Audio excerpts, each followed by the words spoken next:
বিসমিল্লাহির রহমানির রহিম। আজ আপনাদের সাথে আমার শ্বশুরবাড়ির বাসাটা শেয়ার করছি। মানে এটা কিন্তু আমার শ্বশুরবাড়ির পুরান বিল্ডিং। এখানে কিন্তু আমার 4 বিয়ে হয়ে আমরা এই ঘরে আসছি। এখন আমাদের হচ্ছে এই যে এই সাইডে দেখেন, এখন আমাদের এই যে ডুপ্লেক্স নতুন বিল্ডিং হচ্ছে, যে এখন আপনাদের সাথে শেয়ার করবো। মনে পাচ্ছি আসো, এই যে আমি এটা হচ্ছে আমাদের এন্ট্রি করার রুম, ঠিক আছে। এখানে এখন সন্ধ্যা হয়ে গিয়েছে, তাই কিন্তু সমস্যা হতে পারে। এটা হচ্ছে ড্রয়িং রুম, এন্ট্রি, এটা ড্রয়িং রুম। এদিকে দেখো, এদিকে হচ্ছে একটা রুম, এখানে একটা রুম, এখানে একটা রুম হবে। এটা হচ্ছে বারান্দা, এই যে এখানে এখানে একটা বারান্দা। আবার এই যে বারান্দাটা একটু দেখাই, শেয়ার করি। এটা হচ্ছে বারান্দা। আর এটাও আছে এখানে আমার চাচা শ্বশুরের বিল্ডিং, তারপর 3 তলা। এটা আপনাদের সাথে শেয়ার করব এটা। তারপরে আসি তাতে একটু দেখেন, ভিডিওটা বড় হয়ে যাবে। এই যে তারপর এটা হচ্ছে ডাইনিং, এটা পুরাটা ডাইনিং, এটা ডাইনিং, এটা পুরাটা, এটা ডাইনিং। এখানে একটা রুম, এখানে একটা বেডরুম, এটা হচ্ছে বাথরুম। একটু তাড়াতাড়ি আপনাদেরকে, এটা বেডরুম গেলে একটা বাথরুম। এখন মনে করছি এখানে একটা রুম আছে, মোট বেডরুম হচ্ছে 4টা। এখানে একটা রুম, এই যে এখানে একটা বারান্দা আছে, এখানে একটা বারান্দা আছে। সব বিকেল সন্ধ্যা হয়ে গেছে, এখানে একটা বারান্দা আছে।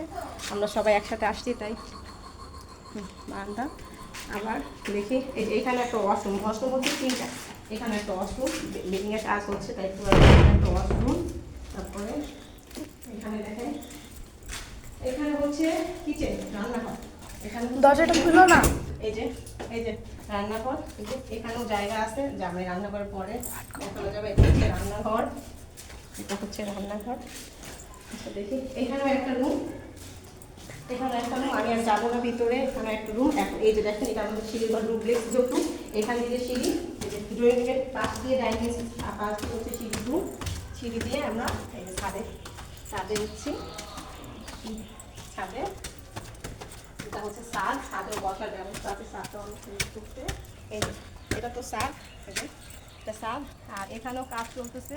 এই যে এটা হচ্ছে মানে বসে চা খাবে সবাই। আর আমরা সবাই যখন একসাথে আসি তখন অনেক বেশি মজা হয়। সবাই যেন চা খেতে পারে, গল্প করতে পারে, সেটার জন্য এইভাবে বেঞ্চের মতো সিস্টেম করেছে। আর এখানে গোল করেছে, এখানে হলো চা খাবে বা মানে সবাই গল্প করবে, মজা করবে, বারবিকিউ করবে, সেই টাইপের। আর এই যে পুরা ছাদটা দেখাচ্ছি। আর ছাদের এইটা, এই যে ছাদের রেলিং দেওয়া হয়ে গিয়েছে, কারণ আমার ছোট যে দেবর, ওর ছোট ছোট বাচ্চা আসছে 2টা, ওরা যদি পড়ে যায় সেজন্য একটু রেলিংটা কমপ্লিট করছে। এই সাইডটা দেখাই, এই যে এখানটা যদি দেখছেন, এই যে পিলারগুলো আটকে ফেলেছে, যদি কোনো অনুষ্ঠান হয় তাহলে যেন ছাদে মানে করতে পারে সেভাবে ব্যবস্থা করছে। এখানে পানি ট্যাঙ্কি, এটা হচ্ছে এই যে রেলিং। আর ওই যে মানে গ্রামে তো যেটা থাকে আর কি, ক্ষেত, সেখানে এখন পানি। ওর পিছনটা অনেক বেশি সুন্দর ছিল। আমরা শুকনো অবস্থায় সবাই কিন্তু পিছনে ঘুরে ঘুরে বেড়াতাম, এখন আর যাওয়া যাচ্ছে না, হালকা পাতলা পানি আছে এই অবস্থা। এই যে এখানেও দেখেন। আর এটা হচ্ছে আমার চাচা শ্বশুরের বিল্ডিং, এটা আপনাদের সাথে শেয়ার করবো। এই যে তারটাও কমপ্লিট করছে 3 তলা পর্যন্ত। এই যে এখান দিয়ে এই তো ছিল, এখন তো আনকমপ্লিট অবস্থায় আপনাদের সাথে এতটুকু শেয়ার করলাম। এটা হচ্ছে পানির ট্যাঙ্কির জন্য। আর যখন কমপ্লিট হবে আমরা সবাই আবার আসবো, তখন আপনাদের সাথে সুন্দর মতো গুছানো একটা ভিডিও শেয়ার করবো। আপনাদের এই আমার ভিডিওটা কেমন লেগেছে সবাই কমেন্টসে জানাবেন, এবং সবাই দোয়া করবেন যেন বাসাটা সুন্দর মতো সহি সালামতে হয়। আর আমরা সবাই যেন এমনভাবে সবসময় থাকতে পারি, সবাই মিলেমিশে হাসি